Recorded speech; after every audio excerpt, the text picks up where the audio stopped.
खरंच आज एक गोष्ट सांगूशी वाटते की जे 90च्या दशकाचे जे मुलं मुली होते ना, खरंच त्यांचं आयुष्य इतकं छान होतं. त्यावेळेस हे मोबाईलचे डबडे नव्हते, त्यावेळेस मोबाईलचे डबडे नसायचे. त्यावेळेस फक्त बाहेर खेळणं, नदीवर पाणी आणणं किंवा नदीवर कपडे धुवायला जाणं मुलींना, असे घरातले कामं.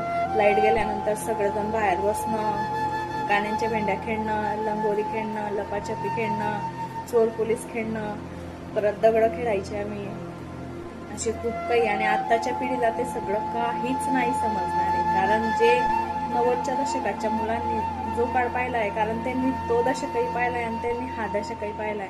त्यांनी कोरोनाही पाहिला, त्यांनी लॉकडाऊनही पाहिलं, त्यांनी नोटबंदीही पाहिली. 90च्या दशकचे असे कोणतेच मुलं नाही की त्यांनी काहीच पाहिलं. ते सगळं जगून खूप आनंदात